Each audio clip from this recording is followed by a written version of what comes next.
Go ahead. Assalamu alaikum. Alaikum assalam wa rahmatullah. Hakan, by the way. Hakan? Hakan, yeah. MashaAllah. So, we start with the questions that my brother has.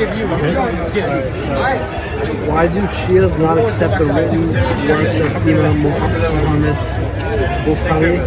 Why don't they see him as reliable? And are the Shias hadith reliable? What makes Bukhari and Muslim or the Sunni sources more reliable than the Shia sources? Good question. Why do Shia not accept the work of Imam Bukhari? Again, you'll have to ask them that, but from my conversations with them, they will accept from Imam Bukhari whatever suits their political purpose.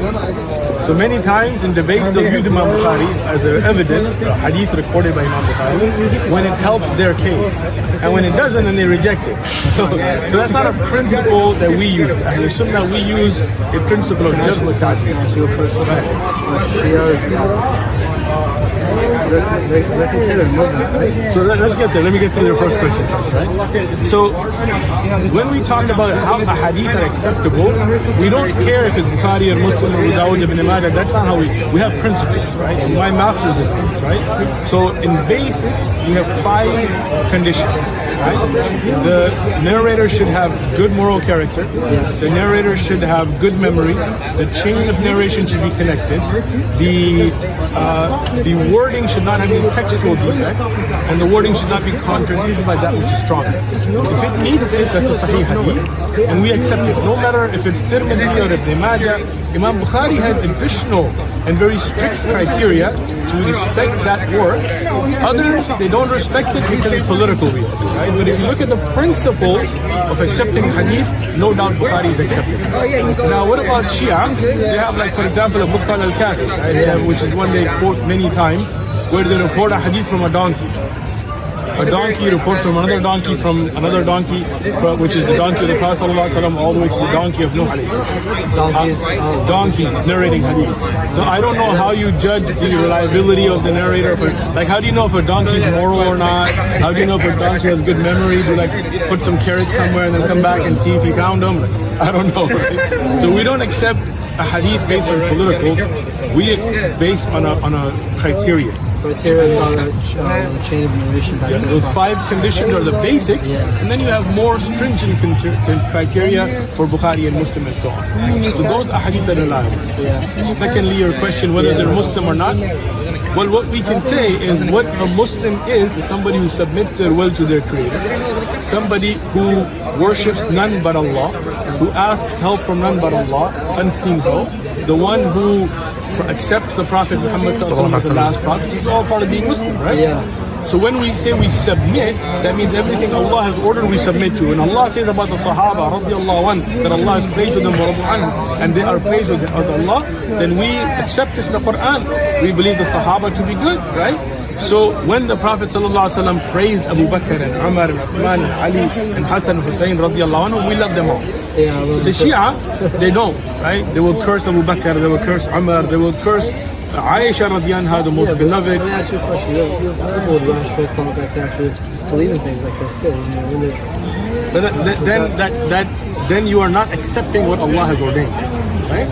For example, many Shia, they say, Ya Ali madad, oh Ali help us. Yeah. But what the Surah Al-Fatiha says, إِيَّاكَ نَعْبُدُ وَإِيَّاكَ نَسْتَعِينُ. We only worship Allah and we seek unseen help only from Allah. Right? So as Muslims, we don't say, oh Jesus help me, oh Muhammad help me, so peace and blessings be upon both of them, oh Abu Bakr help me, oh Umar help me, Uthman, Ali, may Allah be pleased with all of them. We don't say any of that. We say, Ya Allah, oh Allah. Right? We ask Allah, right? So that's what makes a Muslim. So when you worship by making dua is worship.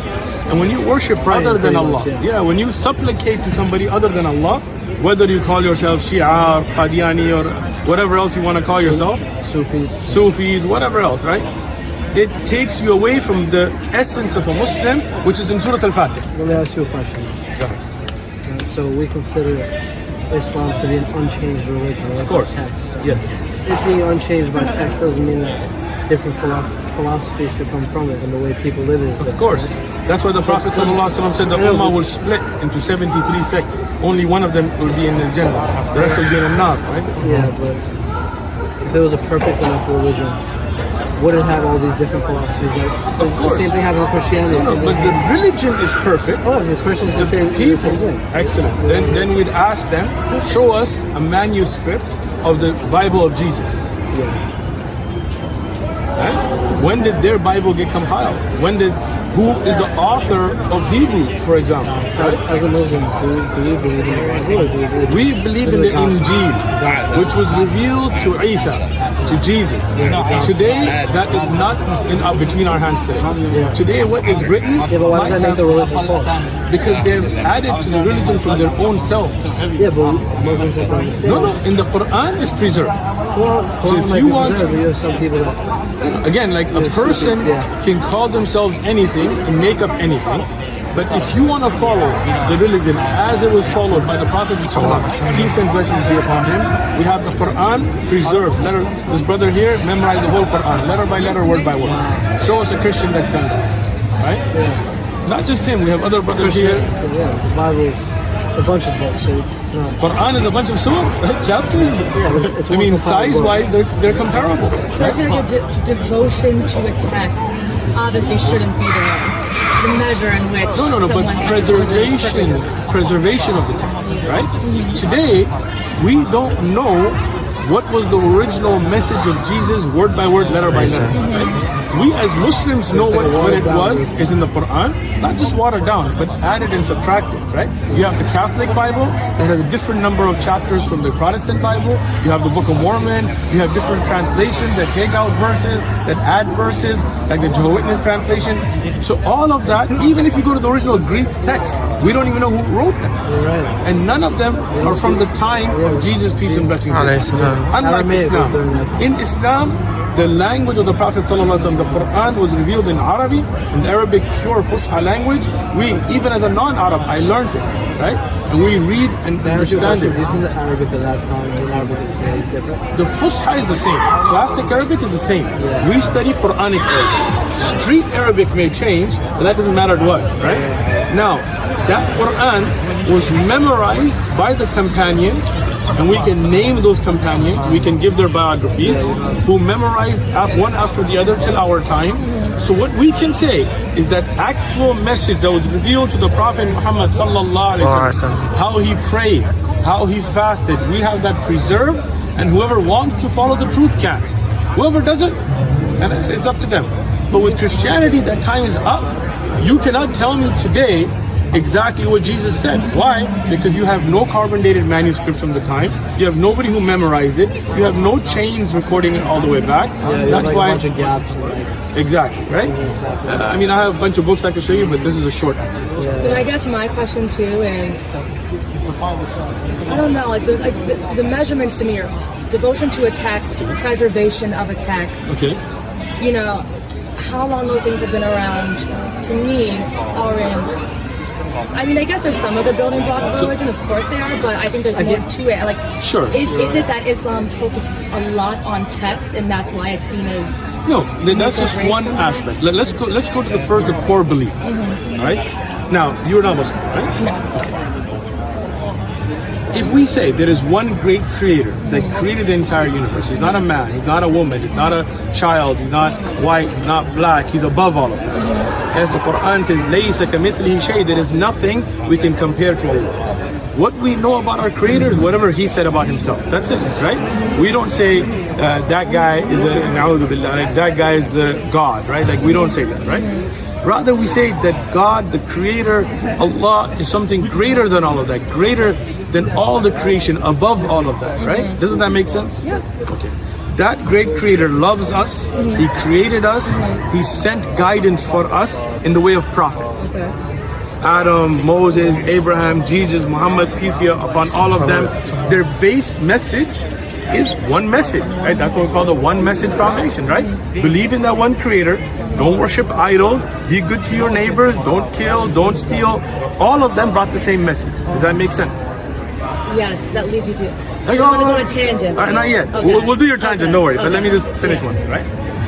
That core belief is the Muslim belief, right? We believe in whatever is in those texts, in angels, books, the universe, whatever Allah tells us about the samawat, the skies, we believe in it because that is the message from the Creator. We do not believe that we worship people. We don't worship idols, we don't worship monkeys, we don't worship anything but the one great Creator, right? Does that make sense? Okay, hold on, we'll get to your time. One more thing, right? Now, let's go to the core belief in Christianity, that God has a son. Right, first thing, how does God have a son? Was he married to Mary? Did he have a child out of wedlock? And then they say the son is God. Immaculate conception. Sure, but does that mean that God is a biological father of Jesus? Then how is he his son? You can say Adam was the first person. Sure, if you want to go down that path, right? But now, let's look at this concept. God's son is him. Same, right? But then Jesus, even according to the Christian Bible, doesn't know when the hour is. But God does know, so they're not the same. But then the Christians tell us they are the same, they're one. Well, if they're one, then they would know the same things. So they can't both be God and not God. Knowing is a sifa, is a quality that Allah knows everything. God knows everything, okay. Not knowing is our quality, humans, we don't know. Jesus didn't know because he was human, I got that. But then you can't say he was God, right? And if Jesus is the Son of God, then humans killing the Son of God, how is that not a sin? Why are we not being held accountable for killing the Son of God? Even if he gave himself up, like let's say this brother's like here and I'm about to kill him, I'm about to tie him up and kill him, and he's like, I give up, I surrender, go ahead, and I kill him, even though he didn't fight back, would I be put on trial for murder or not? Yes. Of course. So Adam eating an apple, according to Christians, or eating from a tree was such a sin that everybody's born with sin, but us as humans killing the Son of God or God himself is not a sin. How does that undo? Like, just think pure logic, okay? Pure, simple. I'm not even talking about like logic like Aristotle. I'm not going to all of that kalam stuff. I'm talking about just basic, what Allah gave from fitrah, right? If somebody steals something, right? Let's say a kid goes and steals a candy bar, right? Adam taking from what he shouldn't have. Okay, it's a sin. You go to the owner of the store, the one who owns it, in this terrible God, right? And you're like, I'm sorry, I stole something. And he's like, no, not only am I putting you in jail, but every child you have, your great-grandchildren, your great-great-great-great-great-great-great-great-grandchildren are all sinners for it. Yeah. First thing, that doesn't make sense. Everybody should be held accountable. Such thing as original sin. Exactly, because... No, I'm asking... Of course, because how can you be held accountable for somebody else's sin? How can, if your father did something, can I put you in jail for it? I'm sorry? If your father broke the law, can you be put in jail for it? Not necessarily. Exactly. No, not at all. Think, because you are not held accountable for his sins, his decisions. Okay, I understand what you're saying. All right. But the idea that this is like a generational sin. How can that be? I didn't do anything. From person to person. But think through that, right? I understand what you're saying. If I didn't make a decision, it's a just thing, but that's. Well, I believe God is just. But that's a New Testament. That's an Old Testament belief that God wasn't just and God wasn't. Then I don't believe that's God. I believe God is all just. Don't you believe God would be just? Wait, I believe God would be just in a way, but in a way, not really just. If God is just thus far, and all the things that have happened in life, how can we believe that God is just when these things are happening? I believe God is just in that these things are happening. Let's get to things happening in a minute. Okay? But let's go with. I got you. Everything that Allah has ordained is justice, and I'll explain how. This belief set, first off, right? That now you stole something from a store, the store owner doesn't only hold you accountable to make up for you stealing something from his store. He tells you that this is my son, he's a perfect kid, 4.0, listens to everything I say, he is me, somehow, kill him. And then your sin's forgiven. How does that make any sense? But that's the whole idea, is God. It doesn't make sense? No, that God has the bigger picture, and God gave his only son in order to sacrifice for humanity. But think about that, right? Yeah. Think about just what you said, right? If the sin is taking something from God, why would we kill the Son of God. How does that make up for it?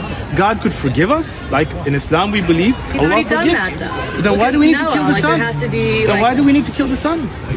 Because that's what he was born to do. That's what. That's Some what people his say he is God like. too. What? Some people say he is God. So you're technically So again, think through that, right? Okay. You're saying God was born to be killed by us. No, that's not what I'm saying. Okay. I'm not Christian, first of all, but this is just what I mean, I'm not going to condemn any religion. It's just not what I do. Well, I'm not asking you to condemn, but just being honest, think through that, right? Which is that if God is all loving, all forgiving, all just, if we have a sin, like me and you, we should be held accountable for it. We should not be held accountable for somebody else's sin. And somebody being killed in a horrible manner should not forgive our sins, right? That's clear justice. I understand what you're saying. I do, and the idea of original sin is something that is questionable. But I think for me, I guess I'm not that I'm having trouble with like piecing together, but just the idea that this notion that everyone assumes that Jesus is God and God is Jesus. The Bible says that Jesus and God, like just the way that I have been taught it throughout my life growing up. It's just the idea that. Almost like it's called something different in Buddhism. It's like the idea of an Atman, like the spirit that's inside everyone, inside everything. Sure. If that would be like godly spirit that was in Jesus, and it's not necessarily that they're the same person, but there is like I don't know what to call it. A righteous guidance from God? I guess a little bit more than that, because, it is the idea of God gave his only son. So right, but again, I don't want to say that it is the same person, but some sort of, not omniscient knowledge, but some sort of, you get what I'm trying to say? I think me and you will agree then is Jesus is not God. Yeah, no, I agree. Okay, yeah. so that means the Christian foundation of that religion, from a belief perspective, has that flaw, which is they say Jesus is God. Right. Okay, so that was our original discussion, right? Yeah. So now, Islamic concept that there is one great creator, he sends prophets and guides, and he sends them with revelation, with guidance for all of us. What do you think about that? Well, I think it's the unifying understanding. Okay. There's that. Which I don't think we believe in Abraham and Moses and Jesus. We love all of them. Peace and blessings be on them. Yeah. We feel all of them were sent from the same creator. Yeah. We believe they all brought the same message. Later people may corrupt it. Muslims may corrupt, Christians may corrupt, Jews may corrupt. But we know the last message, at least the message is preserved. Whoever wants to follow it can, right? So how do you like that concept? I do like that concept, but what I'm thinking is this idea that you have a religion that may be flawed in this way. People, Christianity. Yeah, confusing God and Jesus for the same person, or saying that it isn't, whatever the flaw is there. It's a pretty serious flaw, though, right? It's a serious flaw. However, I don't think that flaw means that the whole religion needs to be discredited, and I believe that a lot of that flaw should be. Absolutely. Okay, I agree with you. Okay, yeah. so let's do this. Okay, Christianity as it is, there are beliefs in Christianity like there was Abraham and Moses and Jesus. We believe in all of that. They believe there was one God, at least in the Old Testament, and somewhat in the New Testament. We believe in that. Be kind to your neighbor. We believe in that. Don't kill. Don't steal. We believe in that. So those things that we will not get rid of. All right. But the flaw of saying Jesus is God, we'll get rid of that. Right? You end up being a Muslim. Yeah. Which is fine. Right, good. Yeah, to me that's fine. My only thing is why, if people are choosing to have a belief system that maybe flaws them, but is rooted in good intention for those who are using it that way, why is it such a mission to discredit? Let me tell you. Hold on. Yeah. Let me explain this. Okay.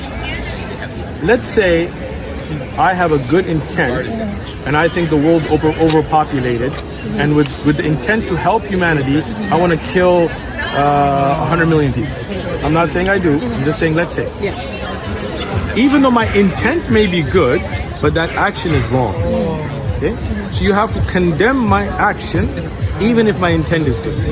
So even if somebody has good intentions, I see many people that were on drugs or drinking, and through many different religions, they become better people. And I appreciate that. Yeah. But that doesn't take away from truth and falsehood. When you bring a flawed creed we have to discredit that, because to lie upon God is a huge sin. Right? It's something you can't even imagine how bad it is, because today we don't take God into the consideration.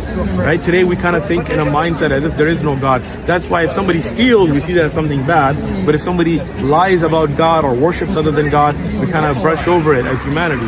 But imagine, God gives us the choice to brush over. It's not that we of have course, but we will be held accountable for our choices. Right? Allah says in the Quran, قُلْ هُوَ اللَّهُ أَحَدٌ. Say Allah is one. Right? He has. But you still have people, let's say Christians, that are very wholeheartedly believe in God. Sure. But if their belief in God is that God is Jesus, then that's not a belief in God. I don't even God is Jesus.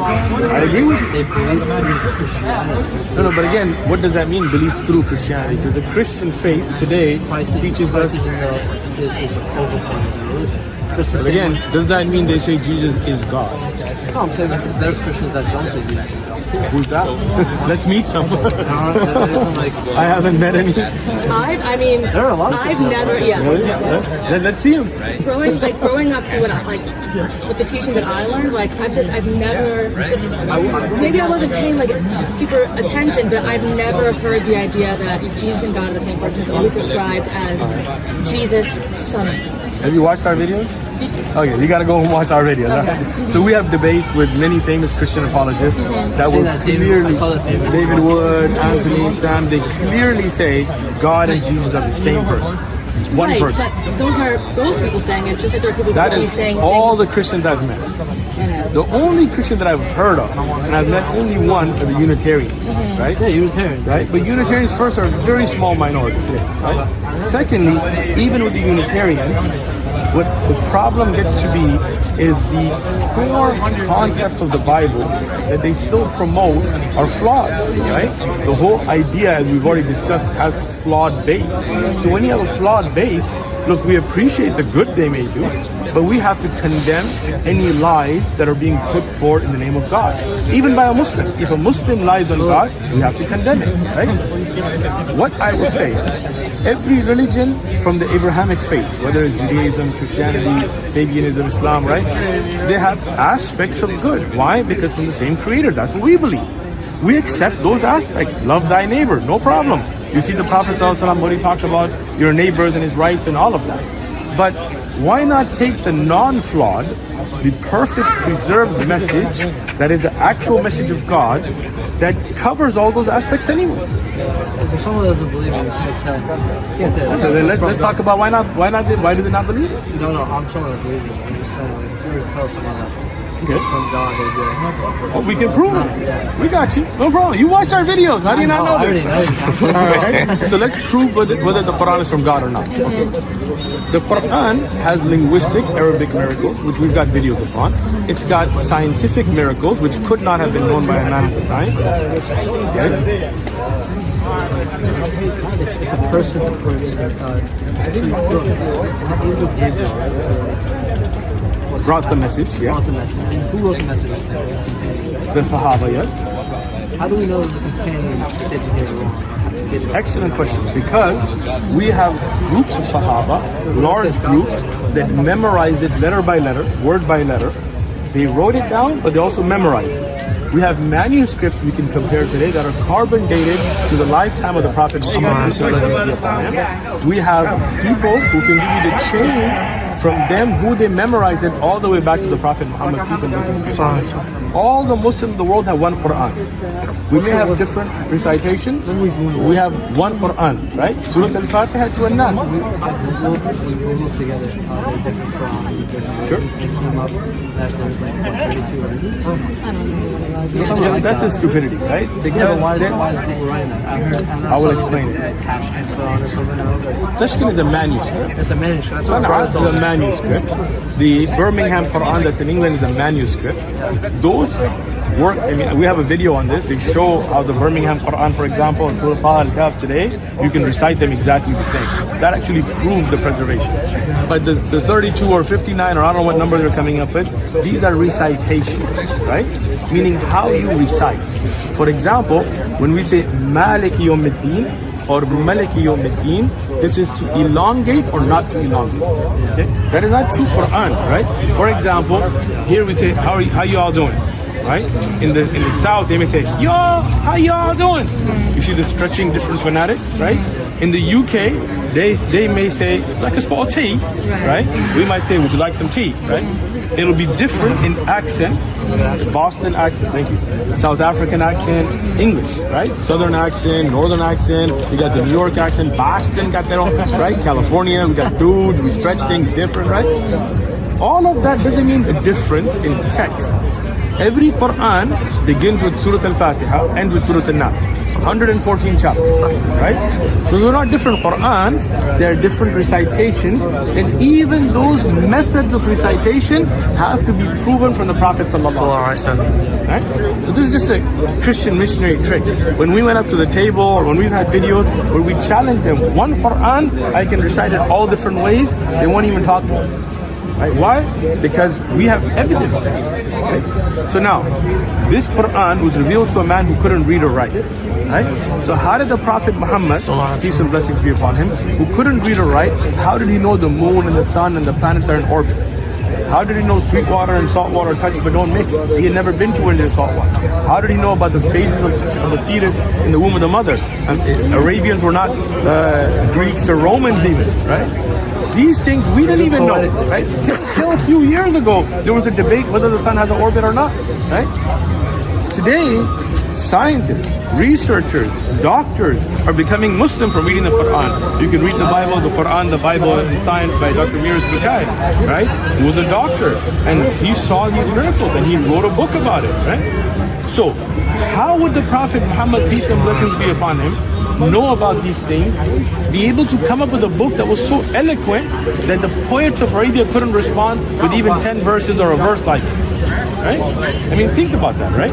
How can somebody split the moon? Yeah, also, I had a question about that. Is that okay? Of course, you didn't watch my video on it? No. You haven't watched all my videos. You're lacking, bro. Step up. I've got a video on it. I give all the Fairy evidence. tale, But that's why it's a miracle, right? Because if it wasn't for the fact that there was divine intervention, you couldn't do it. But how can it be fairy tale you when we have first-hand reports from not just all around from different areas? We have Muslims, we have non-Muslims, we have the enemies of the Prophet, peace and blessings be upon him. I present NASA research, not that NASA is there to confirm or deny these things, but talking about whether it would be even plausible or not. So, with all of that put forward, right, I say, how could it not be from God? Another thing is, dating came up, definitely learned more about Islam. And I literally don't have an issue at all. I don't consider myself Christian. I'm more along the lines of Buddhism is how I identify. Okay. And when I was talking to, I forget his name. Doesn't matter, go ahead. When I was talking to, and I was just saying is something that really, really doesn't sit well with me is the idea of shame and condemning of others because they don't believe what we believe. So who's shaming them? But that's what I'm saying. Like, what does the Quran say about shame, guilt, and other Let's first talk about a belief, right? Do you believe there's a creator? Yeah, I do. Do you believe that creator sent messengers as guides to us? Absolutely. Okay, you're Muslim, right? Now, do you have a Quran? All right, excellent. You have one. As long as you have it, all right? This is the message of your creator. Right? Now, if you want to know what your creator wants from you, how the universe came to be, how was Adam created, how did humanity begin, all of that is in that message. Right? We have videos that show why that's a miraculous message, why it's a true message. You can watch all of it, right? My thing is, if I don't say that if I don't believe that is my message, why? If you believe in that there's a creator, and you believe that creator sent those messengers, then that is a Muslim. You are a Muslim, right? Whether you say it or not, it's up to you, right? Now, what is a Muslim? What does the word Muslim mean? One who submits. So now all that's left there is for you to submit to your creator and say, you know what, I'm not just going to be like, I want this, I think this. I believe there is a God. That God sent me this message. Let me read this message and find out what God wants. But what if I have submitted to the sutras? What's the sutra? It's like scriptures in Hinduism and Buddhism. But So it's who like- wrote those scriptures? Sorry? Who wrote those scriptures? They came from the Buddha. Buddha himself wrote them? You sure? Because, you know, I mean, carbon dating wise, we have no scriptures from Buddha himself. Mahatma Buddha, you're talking about the original, right? There's many Buddhas, right? Yeah. So those were written by other priests and people who developed later, right? I guess you can say I've that. studied, but- I have an author named Suzuki. I have excellent books that he wrote on Buddhism, Is he a right? Zen Buddhist? I'm not sure which denomination, but he's well known. You can Google him, right? So the writings in Buddhism, none of them can be actually attributed to the original Buddha, right? In fact, even understand. right. So now what you have is you have writings of people that we don't know, right? We don't know many of their authors that developed over time that have their own ideas, right? So submitting to them is not submitting to the Creator, right? Who created Buddha? Allah, right? The Creator. Whether you call him Allah or Rahman or Rahim or whatever name you may call the Creator by, that Creator that created Buddha, that created Confucius, that created, Jesus and Muhammad and Abraham and Moses, What if I that's what we all of them. think it's Allah the creator? Why not? I mean, Why- that's the question, but right? But why must I? You know? Because Allah sent the message of the Quran and He introduced Himself, right? You do believe there is a Creator, right? I do, yeah. Okay. So, and you said that Creator sent. Creator? Yeah, like something like created. No, I believe in like one creator. One Creator. One divine. Excellent. Yeah. So, Al-Ilah, the only one worthy of worship, that is what Allah means, right? So if we say that Creator we chose for Himself the name Allah in the Quran, then why would we not call it? Like let's say this brother's name Shu'aib, right? If I'm like, hey, John, he'll be like, who the hell's John, right? Yeah. Like, I told you my name is Shu'aib, Yeah. why are you calling me John? I want to call you John.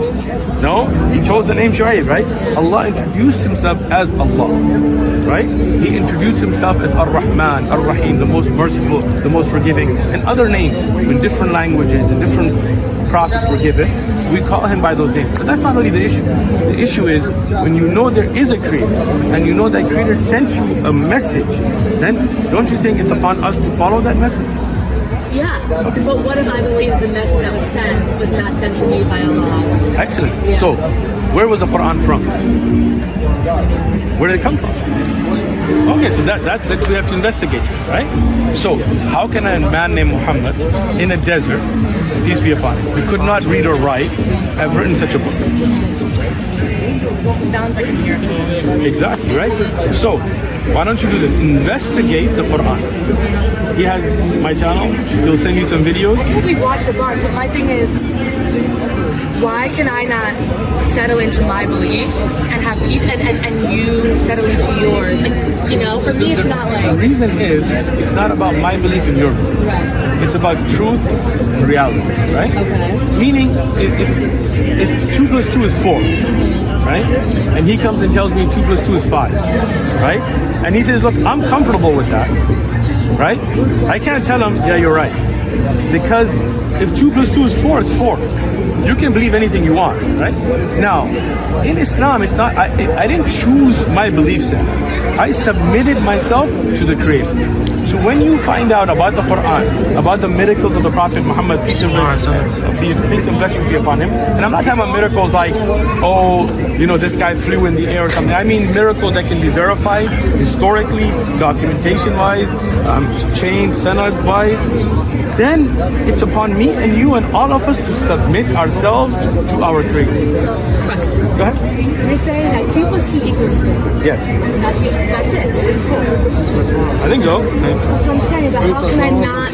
That is true. Why can't I get to 4 another way? Like when it comes down to it, we both believe the same things. Why can't I believe it the way I want to? So how would you get to 4? I don't know what you do. 3 plus 1? Times 2 times 2? divided by, Okay. The The point here Yeah. is whichever way you go, you have to come to an actual conclusion. Right? Meaning if you go 3 plus 1, Yeah. 4. I'm good with that. Okay. But if you go 3 plus 1, 6, I'm gonna have to be like, yo, that doesn't work, right? Right. So the point here is there is one creator. That creator sent a message. If we believe that is a message for creator, then that is the only way to get to the creator. That's his message. Okay. We cannot just make up another message and say, to me, I'm gonna go through this one, right? But why not? There's one creator. He can send a message. I follow that message. And that message Exactly. is for the good of everyone else around me. Exactly. When you said you follow that message, that is the Quran. What if my message is it? That's what I'm trying to. But it's not your message, it's the creator's No, message. I'm saying the message that I follow. There's a creator, you know, and Which message do you follow? for me, it is like I really identify with Muslims. I got you. But who wrote that message? Who is that from? Can we show that this is from a prophet that was sent by God? Yes. Carbon dating. Not just carbon dating. Not just carbon dating, right? Did Buddha, for example, claim that there is a creator that sent me this message? Did Buddha say that there was a creator that sent him a message? I don't think it's within those words exactly. Exactly. So this is a philosophy about how to live in people. Yeah, but you called it philosophy of the Buddha. I got you. Yeah. It is not even in its original claim the message of the creator. So if you're saying you want to get to that creator, you have to go through the message of the creator, right? Yeah, so that's another thing, like Buddhism says, like, its intention is to be, like, hooked onto a large belief that you have. Okay. But even if you're, like, which is great because then it does, like, if you're a Christian and you want to believe in Buddhism, it can come into all of those things.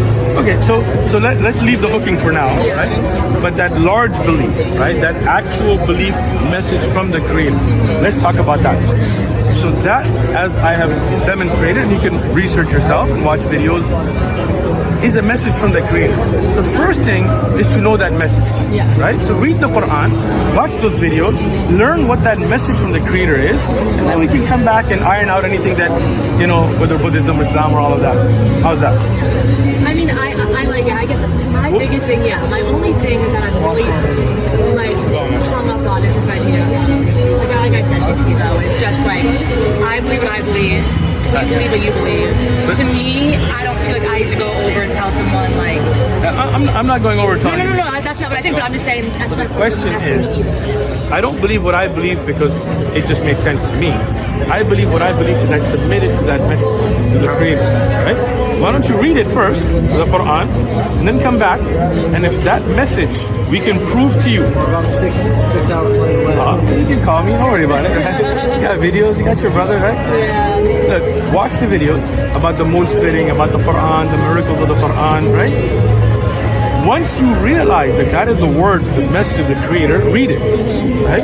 Then submit to it, whether it's here or New York or LA or whatever, it doesn't matter, right? Once you submit to your creator, everything else becomes clear, right? Why we believe, what Allah says. Then when somebody brings a belief that is made up by people, that is contrary to the message of the creator, you will realize why that's not right.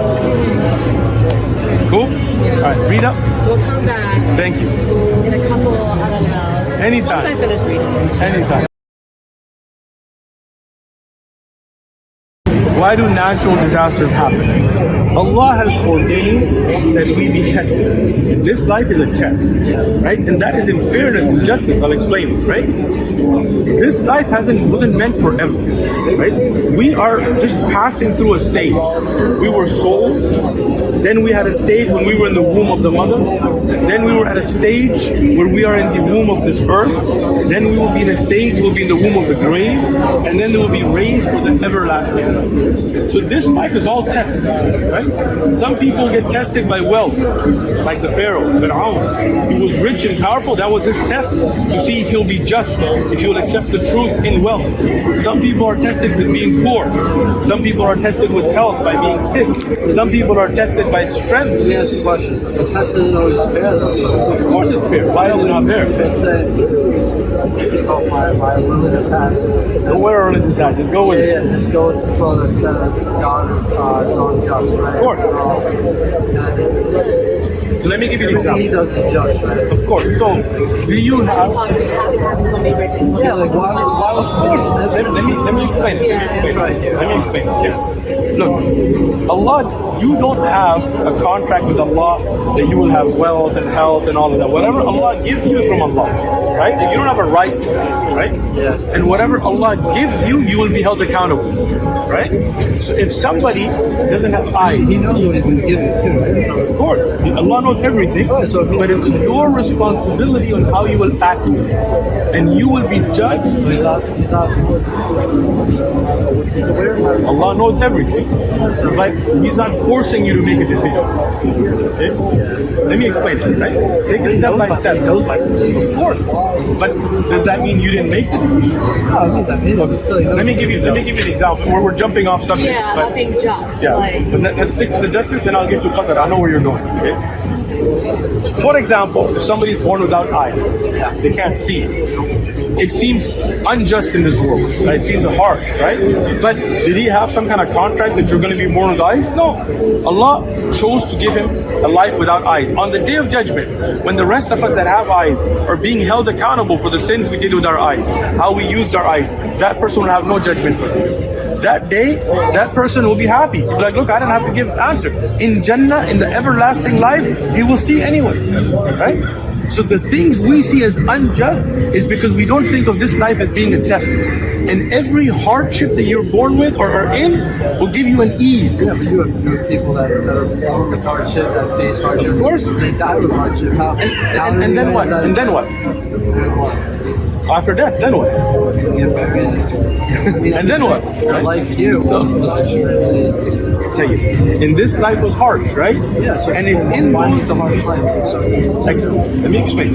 If you had those hardships in this life, and it saved you from the hardship of the hereafter, right, for an everlasting life, was it just? The reason you're thinking like that because you're only thinking of this life. living your whole life, you're not thinking about Your whole life is how long? 70 years, 100 years, right? How long is the hereafter? kid that went through an atrocity and said, Sure. 10 years. 10 years of hardship, sure. 20 years. The Prophet ﷺ told us the person who had the hardest life, the most difficult life ever, the worst life of humanity, if they're even given a single dip in the paradise, not a minute, not an hour, not a day, a dip, they will not remember a single hardship. Like when we go through tests in school, it's a hardship, right? Why do universities put us through that hardship? But it gives us the reward in the hereafter, right? Yeah, but the reward there, it's not like someone knows for sure there's going to be a reward. We do know for sure. Haven't you read the Quran? No, I'm about to say people that have died don't know that. It's not like, What do you mean? there's no life. Whether they die knowing or not, you think they won't be raised on the day of judgment? They will be. Okay. I'm saying their life here was so much suffering. Sure. But that suffering, if it saves them from the suffering of the hereafter, let's say somebody dies underage, right? We believe that children are on fitrah, on the true belief, that they will not be held accountable, even the children that are not Muslim. But if they died before bulugh, they will be in Jannah. So wasn't that a benefit for them? Would they have an everlasting life? See, the thing is, people don't see the hereafter. They only see the world. It's like as if you're judging life just by an examination hall. Like, you know, when you're sitting and taking a test and you're stressed out. My argument is that the test doesn't seem just for everybody. But it is, because everybody is judged in accordance to the abilities they're given. So if the judgment was the same, meaning everybody is held accountable for eyes and ears and skin, and then somebody didn't have eyes, that would not be just. But we know Allah is just. So when you have a certain hardship, let's say you were a little child and you never grew up, you died as a child, then Allah puts you in Jannah where you have an everlasting life. That is just, right? If you were in a place that never heard about Islam, that never heard about Allah, and Allah threw you in hellfire, that would not be just. But we don't believe that. If somebody is given that, then Allah takes that test away from them, right? And that is why Allah is all just. The term Sufi is not in the Quran, it is not in Hadith. The Sahaba, the companions didn't know the term, right? This was developed later by a group, most likely, as historians tell us, that some people, they wanted to live a harsh life, so they started to wear wool, suf. And that's where the word Sufi came from, right? But the Prophet ﷺ himself, in the Hadith of Ibn Majah, he didn't like wool, even though he worn it, because it would retain bad smell. The Prophet ﷺ didn't restrict himself to this, right? So we say this is a deviation from the beginning, and then it became worse and worse, where their beliefs deviated away from the Quran, away from the Hadith, but to have tazkiyah, to cleanse yourself. And some of the people that the Sufis talk about, like Hassan al-Basri was a great scholar, right? So to cleanse your soul, to be a pure person, to not have jealousy, and this is good. This tazkiyah is good, right? But as long as it's in accordance with the Quran and the way of the Prophet sallallahu alaihi wasallam. Anybody who deviates from that is off.